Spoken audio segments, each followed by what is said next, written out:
All right, Mr. Van Ark, would you like to, so on this item, Mr. Van Ark is, we'll have a presentation. We'll maintain our meeting here. I need to probably ensure that I maintain a quorum. And Mr. Van Ark was, okay. I know that Mr. Umberg and Mr. Balganorth were going to join Mr. Van Ark at this Senate hearing, so we can continue with 5 members present. So with that, please proceed.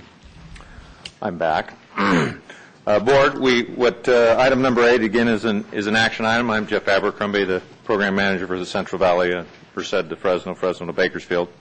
And this supplement, the purpose of this agenda item is to summarize the investigation of the proposed changes to the preliminary alternative analysis report for Fresno to Bakersfield, previously approved at your June 3rd, 2010 meeting, and the supplemental and alternative analysis report issued in September of 2010. Again, this is a result of working with local stakeholders as well as our efforts to reduce visual mitigation and value engineering efforts. There is a relatively long list of items to be covered in this, so I won't repeat them here. But again, these alternatives are still subject to the EPA and Army Corps concurrence. And with that, I'd like to introduce the Fresno to Bakersfield project manager, Bob Shevitz. Thank you, Bob. Thank you, Jeff. Chairman Pringle, members of the board who remain. Good morning, or actually it is precisely noon, so I guess it's now good afternoon. I'll try to make this fairly quick. A little bit of review. The Fresno to Bakersfield section is approximately 113 miles long. We have divided it for study into 6 subsections, which we list here: Fresno down through Kings County, the town of Corcoran, the Allensworth State Park area, the cities of Wasco and Shafter, and then finally Bakersfield. There are 3 proposed stations in this section, one in downtown Fresno, the proposed Kings Tulare Regional Station east of Hanford, and the station in downtown Bakersfield. I wanted to note that in this section we have full 220-mile-an-hour operating speeds. There is no section, there's no point in this section where the speeds would be less than the maximum standard operating speed of 220. There we go. As Mr. Wenzel said previously, a little bit of history. The program EIR-EIS was adopted in 2005. When we were engaged in 2007, we undertook a study of station locations in the central portion of the corridor near Visalia, Tulare, and Hanford, hence the name VTH Station Study. We began formal scoping under CEQA and NEPA in 2009. We did produce a preliminary alternatives analysis in June of 2010 and followed that with a supplemental in September of 2010. Since then, we've been conducting preliminary engineering and environmental impact studies. In terms of the alternatives that were studied in the 3 subsections, we at that time did not have the 4 sub-breakouts of the rural section. We simply called it rural. So if you wish to go back and compare this with any of the earlier reports, you'll find something called rural rather than these sub-areas. We looked at alternatives that had been defined in the program EIR-EIS, those that came out of the Visalia-Tulare-Hanford study, and also from scoping comments from the public and agencies, both oral comments and those submitted in writing. In general, the alignments follow the BNSF corridor, the lengthiest line stretching all the way from Fresno to Bakersfield, but we also did look at some alignments along the Union Pacific corridor further to the east that would potentially serve a station located closer to Visalia or Tulare. The majority of the project in this area would be at grade. We do have some elevated sections in cities and towns, and some of those elevated sections are the subject of this supplemental AA. We started out with stations in Bakersfield and Fresno, and as part of the alternative study of stations, we looked at 4 options near Visalia, Tulare, and Hanford. Finally, we defined local variations to avoid sensitive resources, and I'll be getting into that in a minute. There were 3 or 4 locations where we have alternatives. Turning first, in the preliminary AA, the results were 3 alignment alternatives. 1 to the west of the Union Pacific through downtown Fresno, 1 to the east through downtown Fresno, just on the other side of the Union Pacific tracks, and then finally a hybrid or crossover alternative where we would switch back and forth to avoid sensitive resources. All of them would be elevated adjacent to the Union Pacific. We looked at station sites at Kern Street for the west and the crossover, and for Mariposa Street for the UPRR East. And the prior presentation showed you the general location of those stations in more detail. All of the alternatives that were selected would follow the BNSF down to Bakersfield. The alignments I mentioned that would use the UP for a portion of it were not carried forward after the preliminary. Looking at the rural subsection, we follow the BNSF corridor. It's largely at grade, as I mentioned. It would be located very near to the BNSF right-of-way wherever possible. We included a bypass east of Hanford with the recommended station site there located with the red circle. We started out being elevated through Corcoran, Wasco, and Shafter, and I did just mention the station. We also came up with 3 local options: a Corcoran bypass around the town of Corcoran, a bypass around the Allensworth State Park area, which also included a number of sensitive environmental resources, and finally a bypass around Wasco and Shafter. At this time, the board accepted these recommendations, except they also directed us in June of last year to study an alignment to go directly through the city of Hanford, thereby not having the bypass as it's shown now. In the Bakersfield subsection, in the preliminary alternatives analysis, we had 2 alignments. We had one that would go through the BNSF yard and place the high-speed train station near Amtrak station in the blue circle. We had a second alignment which followed a slightly different path, but had a station just a few hundred feet away to the south of the Amtrak station. Excuse me, both alternatives would be elevated the entire length of the city. Turning to the supplemental AA report, we looked at 2 alignments through Hanford. You see the red being the BNSF alignment. Today, we looked at a downtown station option, and we looked at an option with a station a little bit further south of town. And the reason for these studies was that the current BNSF tracks the curves are very tight. They were never designed for high-speed train service. And so with our high operating speeds, we would have to deviate from their right-of-way significantly through the city of Hanford. There was a number of fairly significant displacement impacts identified. We just couldn't make the thing work without taking out a good bit of the downtown of the city and some residential areas. And so as a result, the board heard this report and decided not to proceed with a through Hanford alignment option, and we then proceeded with our work.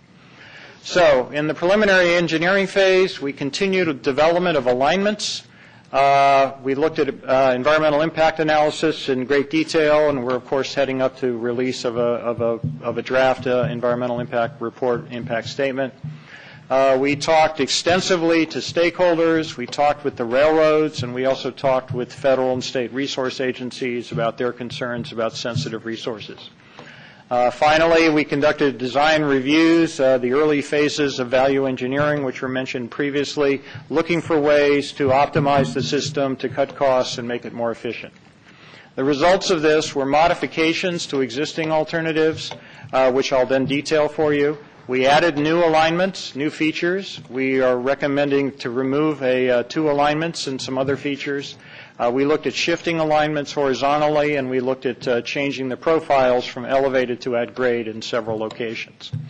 The results of this, we believe, give you across the board reduced impacts, increased benefits both to the authority and to locals, reduced costs in many situations, and overall a more compatible, less impacting, more cost-effective project. I'd like to turn now to the specifics. For the Fresno subsection, we consulted with the City of Fresno extensively about looking at taking one of the alignment options down to grade from being elevated. And in fact, one of our recommended changes is to have an at-grade alignment through downtown Fresno as far as the point at which it would curve up and over the Highway 99, which we'll have to do. This includes a number of new grade separations for both streets and for the existing San Joaquin Valley Railroad, under the Highway 180 as well at the north end of downtown. We're also proposing to add, at the city's request, a new alternative station site at Mariposa Street. The city believes that that is much more compatible with their long-term plans for station area planning, and so that we have added that. We are proposing to remove the other two elevated alternatives and simply have them, yes, fly away to the northeast. So that we would be left then with a single at-grade option with the grade separations I mentioned through downtown Fresno. The benefits of this would be reduced urban impacts. There would be less noise being closer to the ground. There would be less visual impact. There would be improved traffic because we'll be building grade separations that also include the Union Pacific. So the traffic queues from the freight railroad would disappear as well. The freight railroad would not have to use its horn anymore. This would also add to freight railroad safety. I mentioned the station site, better integration with the city and the downtown, and also reduced life cycle costs. So these are the proposals for Fresno. Turning now to the Hanford-Kings County area, we consulted with all the local agencies, with agricultural interests, and also with the federal and state resource agencies. We're recommending that the alignment be shifted both north and south of the proposed Kings-Tulare station. In the north, it's to reduce the impact on agricultural resources and facilities. We're going to be following more along an existing utility corridor. It also better avoids dairies and other types of agricultural facilities. In the south, the shift is the result of wanting to miss several acres of wetlands, and we've collaborated and coordinated with the U.S. Corps of Engineers and the U.S. EPA on defining alignment that would accomplish that. There are benefits in terms of reduced impacts on agricultural lands and resources, and also avoiding the wetlands that I just mentioned. I'd like to also point out, however, that it's rare that you can have an alignment that doesn't involve some kinds of impacts and costs. Rarely can you have something that only produces benefits. This is true of all the recommendations. In this case, I just wanted to mention that one of the impacts of the proposed alignment is that it would affect a small subdivision known as the Lacey Rural Community just outside of Hanford. And there are about 23 sites, home sites in that area, and probably a good minimum of half of those would be affected by the alignment that would have to be purchased and those homes removed and relocated. So that's just one example. In any of these proposals, there are some impacts, but in balance, we find the benefits overall definitely outweighing the impacts. In the Corcoran subsection, just south of there, we talked to the city of Corcoran and local stakeholders, not least being the J.G. Boswell Company, which has a major employment facility there. Proposing a new alternative that would be at grade through the city on the west side of the Burlington Northern. This would include 4 grade separations and a number of other improvements. We're proposing to move the bypass alternative I mentioned previously to make it closer to the city, thereby cutting down some of the impacts there. The benefits, again, benefits in town with less noise, less visual impact, improved traffic. We've grade separating the BNSF, improved safety, and lower cost. Turning now to the Allensworth area, this is a very rural area. You can see the red line on your screen was the original alignment. We've talked to resource agencies, ag interests, and the Allensworth State Historic Park. And as a result, we defined a new alignment that would reduce impacts on wetlands even further. It was also better suited to some of the agricultural operations and interests in the area. And so in general, we believe it's all in all a much better alignment. Again, the benefits are avoiding impacts on wetlands and agricultural facilities. Turning now to Wasco and Shafter. We talked to the two cities and to local stakeholders. One of the modifications was to tighten one of the curves in the Kimberlina Road area to make it conform more closely to the BNSF alignment, and that has been accomplished. A second was a small section north of Shafter was previously elevated, has now been brought down to grade with 2 new grade separations. And then on the south of Shafter, a more significant change, taking an alignment that once was on the east side and elevated and moving it to the west side and making it at grade. And that has 2 primary benefits. One, it reduces a conflict with an international trade center on the east side, and 2, it's less costly to construct. 2 other changes in the Wasco Shafter S. We shifted the bypass slightly to avoid a resource that is potentially eligible to be listed as a historic resource, and also a major oil and gas production facility. And then finally, as a result of moving our alignment on the south end from the east side to the west side, we would move the existing proposed heavy maintenance facility site from the east side to the west side. We've had contact with Kern County and Kern COG about that. So again, the benefits in all of these are reduced conflicts. We have better fit with ag facilities, with historic property, with the International Trade and Transportation Center. We'll avoid a cemetery. It's better for Burlington Northern operations. And then finally, I mentioned the oil and gas facility. And we also believe that there's a significant cost savings in doing this. Finally, then, talking about Bakersfield, we consulted with the city, the county, the COG, and the Kern High School District. And in one area, we're proposing to take what was an elevated section and bring it down to grade, which would add more grade separations and therefore better traffic flow across the freight railroad, reduce noise, impact, visual traffic, and also less cost to the project.